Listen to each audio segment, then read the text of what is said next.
Hello, everyone. Welcome to the weekly Pulse Check. I'm Brad Hairston. And I'm Michael Marchuk. This is our mini podcast that we produce each week, taking a look at what's in the news related to automation and AI. And Michael, let's dive right into the news, shall we? We shall.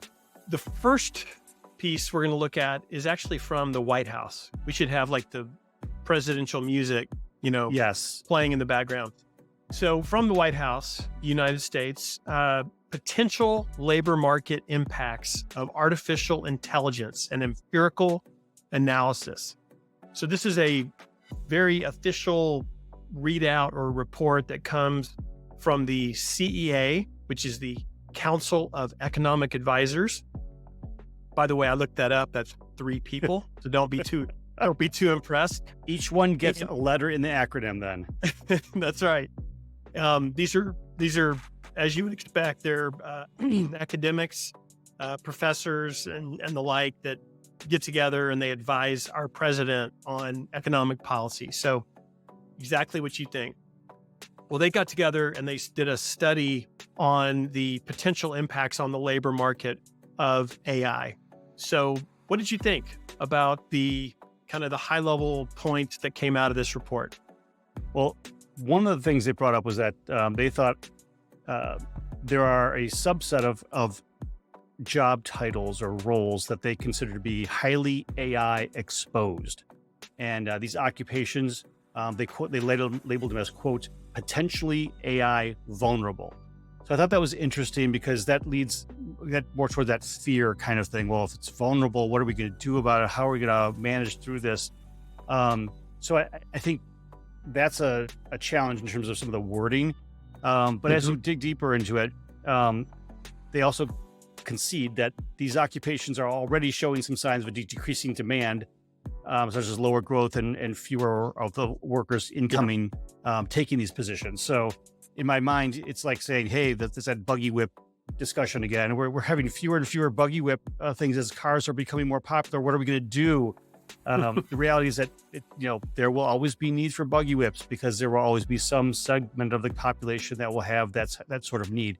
But the reality is that our vehicles have transcended. So that's a 1900s problem. Right now we're in the 2020s and we're trying to figure out what we're doing with all those AI jobs that are going to be lost. Well, these AI vulnerable jobs, again, are in roles that I think that we're going to see a continued growth in automation just in general. We've talked about this a couple times in the podcast, thinking about fast food and the activities that happen within there. I see constantly at every fast food restaurant that they're hiring, right? Because they can't get enough people to work there. So like that, it's a challenge. We also see high churn rates in customer service roles.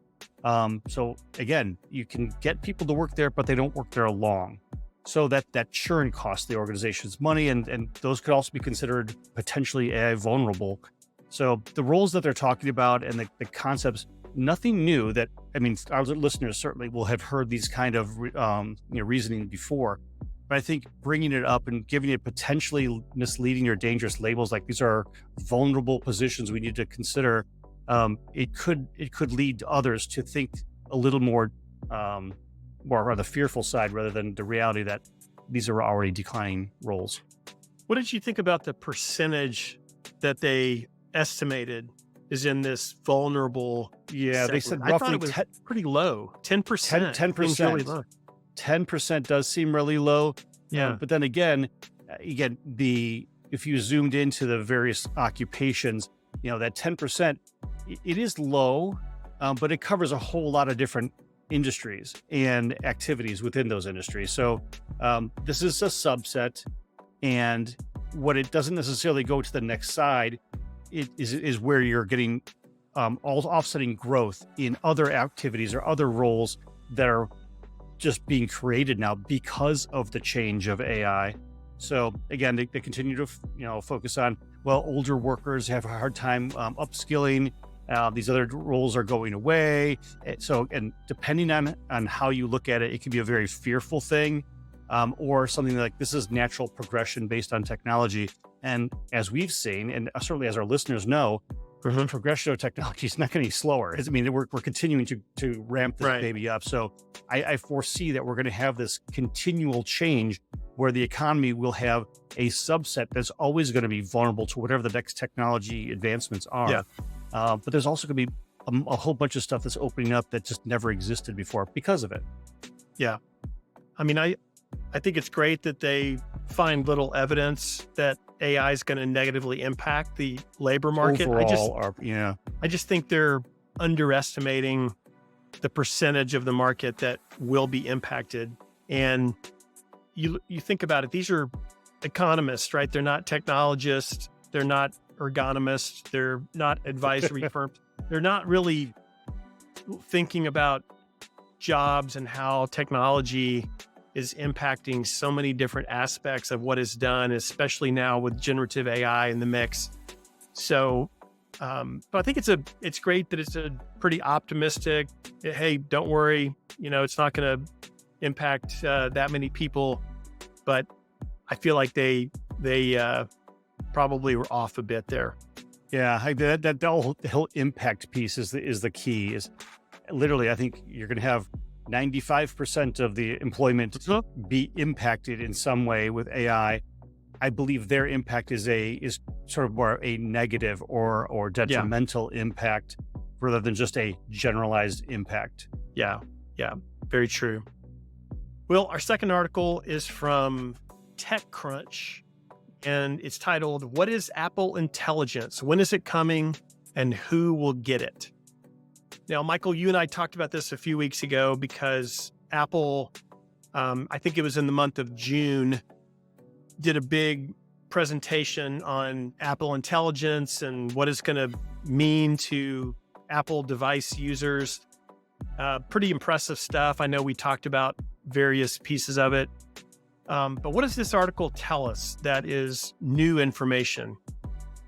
So one thing that's new is the when. Telling us about what it is one thing. Telling us the when is the other. And as you might imagine, with Apple, with its gazillion devices globally, their rollout is going to start slow, and it makes sense. So they can weed things out as they go. So initially, it will be for U.S. based devices, English only, and then they're going to continue that rollout more broadly as you get through the year of 2024, and then really hit more of a stride in 2025. So October, right, is the rollout, I think, for the US. Yeah. So we're just seeing this. It's just going to start soon, but it's a slow rollout to start with. Yeah. With more steam picking up next year as we go. Okay. I also saw that only the Pro versions of the iPhone 15 and, of course, iPhone 16, which just got released, just rolled out. Yeah, they're the only ones that are going to have access. So I'm sitting here with my iPhone 12. I guess I'll have to upgrade in the future if I want to take advantage of it. Yeah, I suspect a lot of it has to do with the way that they're rolling out their AI to the local device. Because as everyone's mentioned, I mean, Elon Musk was terrified to have Apple devices that would call to some open AI or to some other LLM elsewhere, just because of the security implications associated with it. So Apple's running these AI device components on top of a GPU that's within a system inside the phone, and your Apple iPhone 12 doesn't have that. So that's why you can't run there. This is, I wouldn't call it planned obsolescence, but when you start having these breakthrough features, you have to cut it off somewhere, and you have to have the devices ready to be able to support it. So going forward, it makes sense for them to do that. But I also see that this upgrade path, which is critical to Apple's business model, is reliant on them taking Apple Intelligence and making it extremely compelling to drive those upgrades, rather than simply, my phone's a couple of years old, it still works fine. Right. Gosh, I really want to have Apple Intelligence. That means I have to go to at least the newest phone to be able to get that. The article mentions that they're using a small model bespoke approach, but they are going to use a private cloud offering that can, more complex queries can take advantage of, so Right. that they can, it'll be invisible to the user, but they can make sure and answer those questions or those requests that are more complicated than that small model approach Right. can resolve. So that'll be interesting to see how that works. And And they it'll also also be say interesting to that see. Go ahead. Go ahead. they also say Apple Intelligence is free, which I thought was very interesting. Just last week we talked about Amazon is upgrading Alexa with a Claude model underneath, and they're gonna charge more money for it, which is the first time I would pay for Alexa to begin with. But Apple says no, we're just going to make this part of our.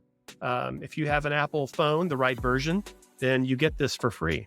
So all you need to do is upgrade to their $1,200 phone, and you could have this for free. Is that how I'm understanding this? That's free, Michael. That's It's free because I need that free. phone. I need that latest need version. it. Well, I think too, you're going to see the advancements. Starting with this current model of Apple Intelligence, you're going to see, like we've seen with OpenAI and the model refinements and enhancements as they go. The Apple Intelligence, which I love their acronym, is still AI, is going to be built into a bunch of different apps. So whether that's Siri or Maps or your phone or your watch, we're going to start seeing some really interesting applications leveraging Apple Intelligence going forward. And because of the refinements of the model, I think people will be, again, more compelled to upgrade because of the hardware that's required to support all these really interesting new functions that people are going to want. Yeah, agreed.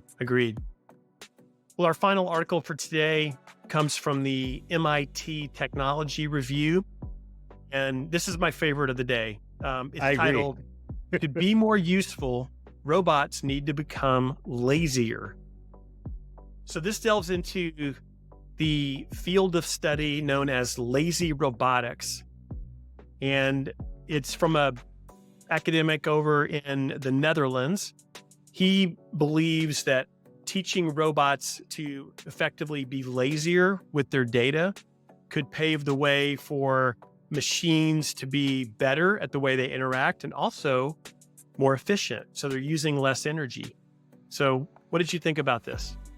This is something that a lot of these companies who are looking at physical or external robots, or any device that matter, that experiences the external world through sensors, they need this kind of viewpoint.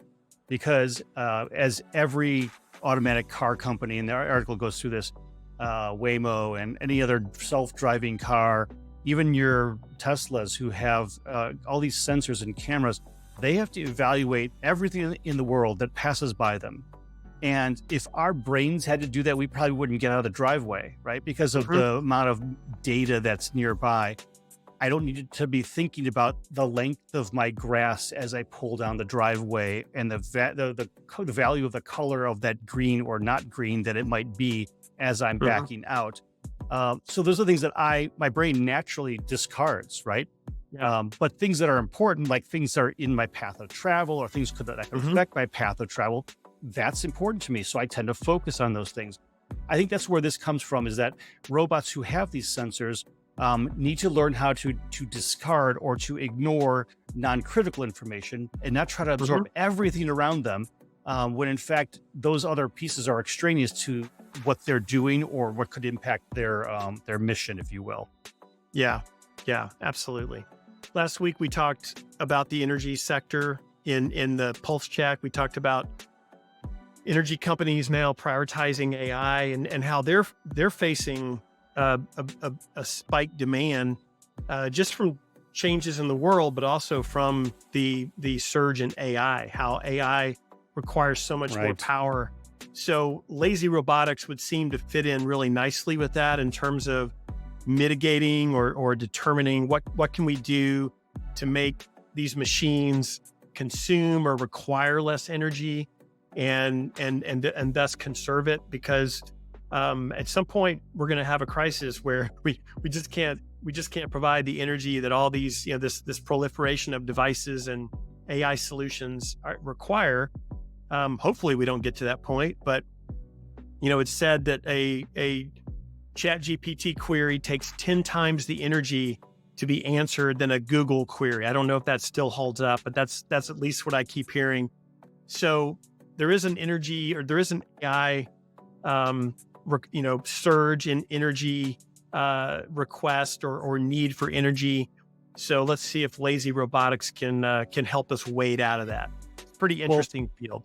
And to that end, we talk about the energy. If you flip it around and say, well, if I can reduce the power requirements for the AI that's running on a specific device, then maybe your iPhone 12 can run the Apple Intelligence on it at some point, because they've reduced the model's requirements to be able to support that. Or, for example, I'm able to build in lesser expensive chips into warehouse robots, because they can more quickly identify and manage their path without requiring the overhead, the CPU and GPU overhead, to plot all that information all at once. So all around, it makes it good for everyone, both from a grid perspective, but also from an expense perspective, as people are looking to procure devices to be able to use this technology. I think learning to be lazy is a good thing, evidently.